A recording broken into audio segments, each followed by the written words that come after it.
Well, hi again, everybody. This is one of the episodes where things get a little personal for me. As I talked about at Normandy, my great uncle is one of the nearly 10,000 people buried or memorialized at Normandy American Cemetery. And today I'm going to tell you a little bit about my uncle's story because I think it's pretty representative of a lot of American stories in the Second World War. So right there in the top hat and coat is my uncle, Paul T. Boyle, my great uncle.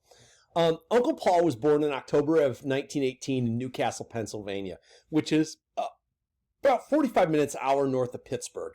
And like Pittsburgh, it's a big steel town. When my uncle was about 12 years old, the Great Depression hit and the family lost everything. My great-grandfather was a builder. All his money was wrapped up in the projects he was working on. They lost the house, they lost the car, they lost the this, they lost the that. And they ended up moving in with one of my great-grandfather's sisters, who was not living on her own. She was a Catholic nun. And so they moved in, family legend has it, into the garage of the nuns at this Catholic school outside of Pittsburgh. Meanwhile, Paul's dad, my great-grandpa, was getting sicker and sicker. He had lung issues, which, as a person with cancer in my lungs right now, scares the living daylights out of me that there's a family history of bad lungs. But my great-grandfather got sicker and sicker, and they moved. And between 33 and 36-ish, we know they moved out to Arizona. And we're not sure exactly where in Arizona, but they went out there in hopes that the dry, hot weather would help my great-grandfather's lung problems. It did not eventually, and they moved back to Cleveland. And in Cleveland, my great-grandfather died. My grandfather, Tom, got hired at a steel mill, and it seems like when he got the job in Cleveland, that's what brought everybody else to Cleveland. So Paul ends up graduating high school in Cleveland, Ohio, in the Cleveland Public Schools. The family bounces around. After my great-grandpa dies, my great-grandma moves into a place on the other side of town. The other boys follow her. All the younger brothers graduated from high school in the city of East Cleveland. And Paul went off to work immediately after graduating high school. And one of the places he worked at was a war industry. It was called White Motors. And they made heavy trucks, and eventually they made half-tracks for the Army, things that have tank treads on the back but wheels on the front, half-tank, half-truck. What do you call that? A trank, maybe? I don't know. Becomes a soldier starting in October of 1940, just like everybody else that we read about, just like every one of the guys you're profiling. He had to register for the draft in October of 1940 and was issued a draft ID card. And a few weeks later, he was notified of his draft eligibility status, that he was, classified as 1A for drafting. And then his life goes on as normal. And in Paul's case, it went on as normal for about 2 years until his number was called. And in October of 1942, he got, right after his birthday, he got a draft letter ordering him to report for his physical and for his induction into the Army. 5 days after that, he's on the train for Camp Perry and gone from home. When they called your number, things moved fast in World War II. The time between actually getting drafted and reporting for duty could be as little as just a couple days. Paul heads for Camp Perry in LaCarne, Ohio, which if you guys have ever driven out to Cedar Point on Route 2, you drive by that Army base near Port Clinton, that's Camp Perry. Out there, he got his physical, he got processed, got uniforms, and then they put him on another train. Very few people stayed at Camp Perry for very long. They got assigned to a unit, assigned to a training camp, and then, as I wrote here, thrown on a train to that little slice of hell, because most of the training camps in World War II were basically carved out of the earth, and they were rough places. So this is what all that draft stuff looked like. This was his actual draft card from October that he had to carry with him. This is the notification he got back that he'd been classified 1A by his draft board. And then this was the letter from the Selective Service saying, congratulations, you've been drafted into the Army. You go to training. And we've talked a little bit about the training regimen that that infantry soldiers went through in the Second World War. We'll talk a little bit more about it today. Paul was assigned to the heavy machine gun squad of the weapons platoon of Charlie Company, 1st Battalion, 331st Regiment, 83rd Infantry Division. So, heavy machine gun squad is a group of about 6 guys working 2 machine guns. Typically speaking, you had a person spotting, person doing the gunning, a person who is feeding the ammunition. And so 3 guys on each gun, 2 or 3 guys on each gun, 2 guys by the end of the war. And then 2 heavy machine guns that are in the weapons platoon. Heavy weapons platoon, about 20 or 30 guys, and you've got the machine guns, and then you also have mortars. And we said mortars are those things that look like little bitty cannons that shoot a grenade-sized thing, and they go foomp, and they just make a parabolic arc down onto a target, however far away. Charlie Company, C Company is about 200 people. Weapons platoon is 1 platoon of C Company. C Company is one of 4 companies in 1st Battalion.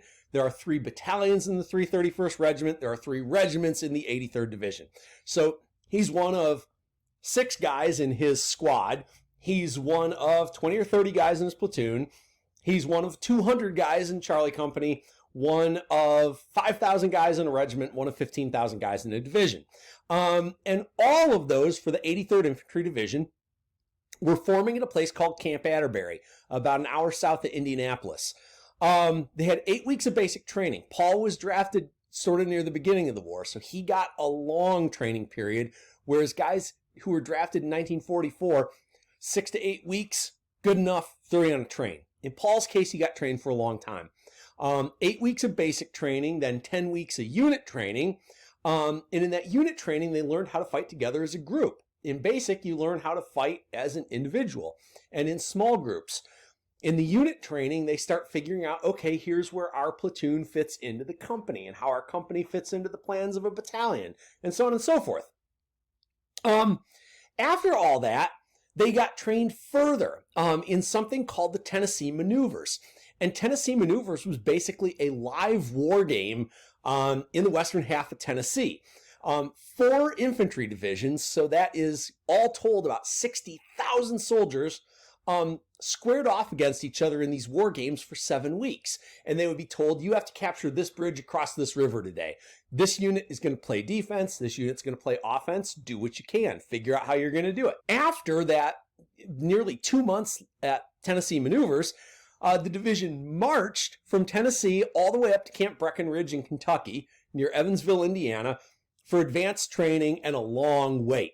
And these guys spent the whole winter of 43-44 up at Camp Breckinridge waiting to get shipped out. I can tell you, Paul really hoped that year. He hoped he was going to get to go home for Christmas, Christmas in 1943. And then they didn't write passes, they didn't write passes, they didn't write passes. He ended up getting to come home for a weekend sometime in February or March, and that was it. That was the last time he ever got to come back to Cleveland. The whole time they're down at Breckinridge, they're wondering, are we going to Europe or are we going to the Pacific? And if you read the unit histories, the guys figured out after a while, well, we're in the eastern United States. The war is moving along. Seems more like we're going to end up in Europe. And in April of 44, they got 48 hours notice. We're throwing you guys on trains and we're shipping you out for Camp Shanks, New York. My Uncle Paul, in that last little gasp right before they got shipped out, his older brother Bill was working for the War Department and got in touch with somebody who got in touch with somebody, and Bill got to come down to Evansville to see Paul the day before he shipped out. And Paul shows up with another guy at this hotel that my Uncle Bill was staying at, and he tells, the other guy tells Uncle Bill, hey, don't worry, I'm going to watch over your brother and bring him back. We're going to be okay. Well, neither of them made it back. This is Uncle Paul and my great-grandma in front of the old family house in East Cleveland. This is Paul and my grandma. The taller lady there, that's my Grandma Boyle. This is my dad's older sister and my dad's older brother when they were little kids. My dad was born just after, a couple of years after Paul died. This is my Uncle Paul and my Uncle Joe. My Uncle Joe, who has the same name as me. He was U.S. Coast Guard during the war. This is Paul standing on a street in East Cleveland. And that's my Uncle Paul and my Aunt Mary. April of 44, they get on a ship. Ship doesn't take them to combat. Ship takes them to England. In England, they get even more training, which they were not super excited about. So they're training in the countryside, getting ready for what they believe will be countryside warfare in France at some point. Commanders of the 83rd knew by that point that they were going to go in, not on D-Day, but in the weeks after D-Day for the fight towards Paris. When the invasion happened on June 6th of 44, the guys in the 83rd were stoked. They were super excited because the press coverage was really, really optimistic in that first couple of days. And they're like, awesome, war's going to be over before we got to go get shot at. We're going to be okay. 7 days later, they're on a ship. They get moved to these things called sausages. And sausages were these big areas on land where they packed all these guys in to wait to get them on ships. They get moved to the sausages. They're supposed to get on the ships. And then this huge storm breaks out. They get on the ships, and this typhoon breaks out in the English Channel. It destroys those Mulberry harbors, wrecks everything over there. These guys end up on ships just sailing around out there, waiting until the weather passes to get to shore. And 8 days later, they finally land. They've been on half rations. They've been seasick. These dudes from the 83rd Division are a wreck when they finally get landed in France. 23rd of June, they land at Omaha Beach. And they get delivered to the shore the same way the guys on the first day did, in small boats with the drop front. They're going in those Higgins boats. It drops. They get their feet wet. They run up the beach and head up to their assembly areas to get ready to move to the front lines to fight, because this fight is not going to be over quick. So, the job, and I'm going to switch to a map in a second. What's the point of what we're doing in France? Well, we got to get to Berlin, right? You get to Berlin and the war is over. But to get to Berlin, you got to get to Paris. To get to Paris, you got to take this crossroads called St. Lo. To take St. Lo, you got to get the road from Perrier. To get that road, you got to take Perrier. To take Perrier, you got to get the road from Carentan. And Carentan is where the 101st Airborne is fighting when Paul's unit lands. To take that area from Carentan to Perrier, you need to control something called the Loire Peninsula. And I'm going to show you this on a map real quick. So, here's England, all right? Here's Portsmouth. Here's Plymouth. That's where the invasion transports are going from. And then here's the Normandy beaches right here. So you're going across the channel to the Normandy beaches. Paul's unit lands at Omaha, which is right here, like at Vierville. And then they move inland and over through La Calme, Isigny, and over towards this town called Carentan right here. Now, from Carentan, I'm going to turn on the satellite picture. From Carentan, I lost it. Where'd you go, Carentan? There's Isigny, Moti. That's Carentan right there. Okay, so if you guys notice how the grass seems to land gets really dark in here, those are basically big swampy areas where there's these small rivers that cut through there. What they call rivers in France are what we would call creeks in the United States. Their rivers are really, really super tiny. So from Carentan down this way, and let me show you one thing right here. So remember we talked about St. Lo. You got to get St. Lo to get to Paris. And let me actually back all the way out here. So you got to get St. Lo because all these roads come together. And St. Lo, and then the British are getting Caen. That'll allow you to push right through like an arc here to Paris. That's the whole big idea. All right. But to back it up, to get St. Lo, you got to take the Perrier-St. Lo road. To get to Perrier, you got to take this road between Carentan and Perrier. And to take that, you got to take this middle part of the triangle here. Okay. And at the middle of that triangle is this thing called the Loire Peninsula. And Marchessu is part of it. You can see there's a little river that comes through here. Okay. And then there's another river over here. And the Loire Peninsula is out here. So There is Lavard. There's river number 1, river number 2. You got to control this peninsula to control that road. So, switching back to the notes real quick. You got to take that Lavard Peninsula. And taking the Lavard Peninsula is going to be really, really hard. So here's the military map from the time. Here is the Tote River coming this way. You got this other river, the Veer River, going over here. This is the point of the peninsula up here. And then there's all these small, small villages along the way. Now there's the Lavard right there. There's the town or commune of Lavard right there. There's a larger village, but not a large village by any stretch, called Marchessu right here. Paul's unit is going to fight. There's Carentan. There's Perrier.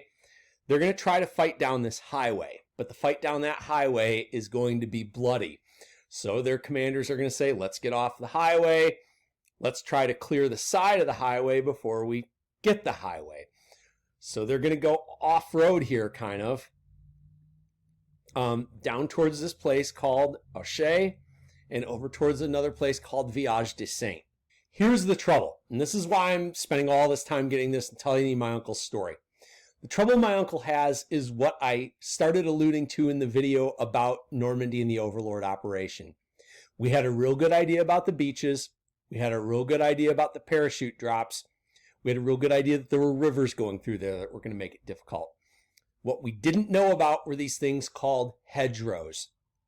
Now, if you think hedges in a yard, you're probably thinking of bushes that might have some prickers on them or something. And you're like, those are going to stop the American army? Right. Well, yeah, they are. Because in France, hedgerows aren't what they are in America and England. In France, hedgerows are dirt with trees on top and pricker bushes on the side. And sometimes those earthen walls can be 8 feet high. If you remember that last video clip in the video on Normandy, I said, imagine fighting in here. What would the difficulty be? Let's look at that clip of video again right now.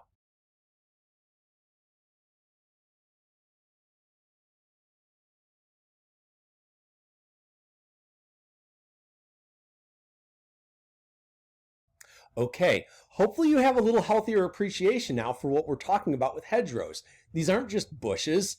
It's a wall of earth topped with a tree. And if you're walking down a road with 2 8-foot walls of earth on either side, you can't fire machine gun bullets through earth. They're going to get stuck in the earth, right? So now there could be enemy on either side of you, hidden along those earthen walls, taking pot shots at you, disappearing back behind that 8-foot earthen wall, and you're not going to get them, all right? These hedges were ridiculously easy to defend. They provided the perfect what we call defilade. And defilade is something that protects you from getting shot. Like, you can shoot over it, but it protects you from getting shot. As the Germans did not need to leave a lot of guys to defend each one of these kind of irregularly shaped hedgerows, because you don't need a lot of guys to defend something that's so easy to defend. The United States was not using tanks and troops together. The tanks went and did their thing, and then the foot soldiers went and did their thing at the very beginning of this. That's going to have to change. Anytime the tanks drove down a road like you just saw in that video clip, the tanks could get taken out by the Germans firing their form of a bazooka called a Panzerfaust. So the tanks were vulnerable. The men, when they ran over that earthen wall into the field within, the men were exposed and got picked off by German machine gun positions. So throughout most of July, their first entry to combat is on the night of July 3rd to July 4th. From that night through to July 26th, the 83rd is basically in non-stop combat in these hedgerows.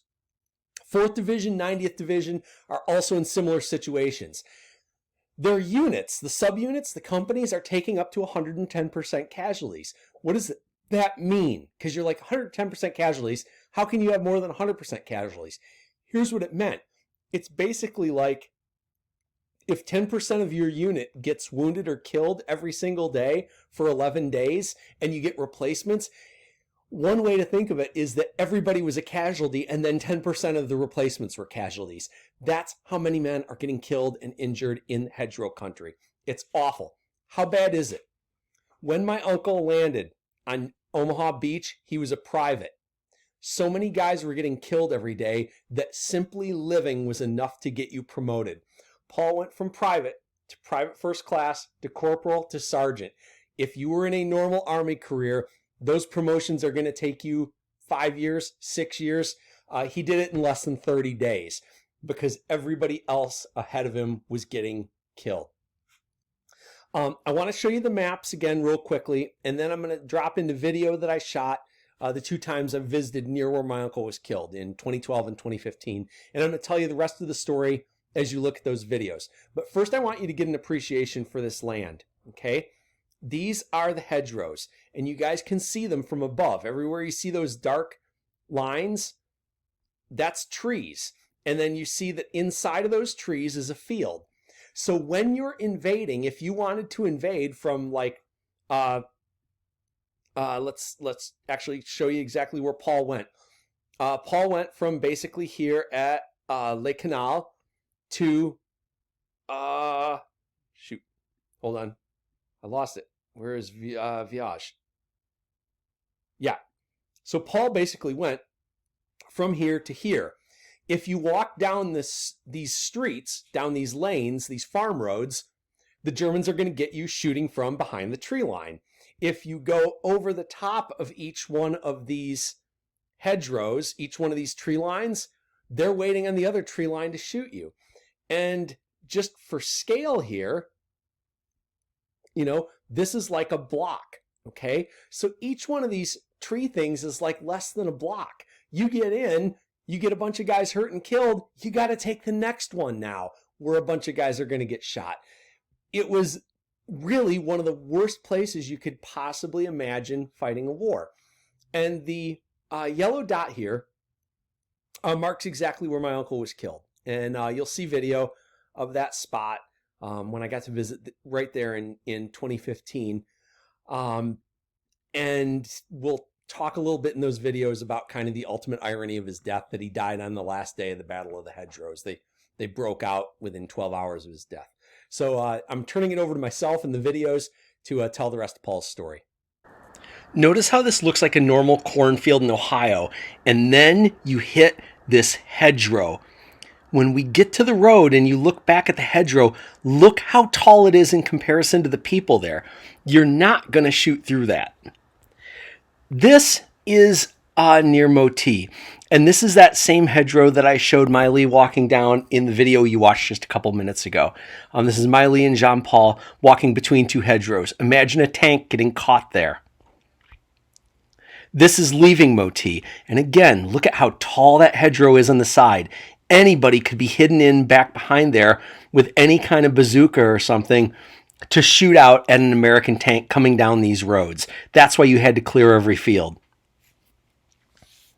This is the spot where my uncle died, the exact spot. And in a second, I'll show you the piece that I recorded when I was there at the site of his death. About to my right ear is about where Paul would have died on the 26th of July in 44. There was a second hedge that ran along the back here. It was plowed when they modernized farming around here. And there's a ditch just to the side here. And you can see that there's a tree line back there. And there's a tree line behind me. And if you remember Uncle Bill's story that we heard back in 97, Paul was laying in a machine gun placement right in here on the morning of the 26th of July before the jump off for Operation Cobra. And Paul had only been promoted about a week earlier to sergeant, being in charge of the squad. And they came here to lay in the machine gun emplacement. A tank came through here somewhere. An American tank came through here somewhere to cover their advance, and fired its main gun, which gave away their position to the Germans, at which point all hell broke loose. And a sniper somewhere in this tree line fired one shot on Paul as they were setting up the machine gun that hit him in the middle of the back. And he survived that, and from Uncle Bill's story, Then he was crawling back towards this hedgerow when they fired a second fatal headshot.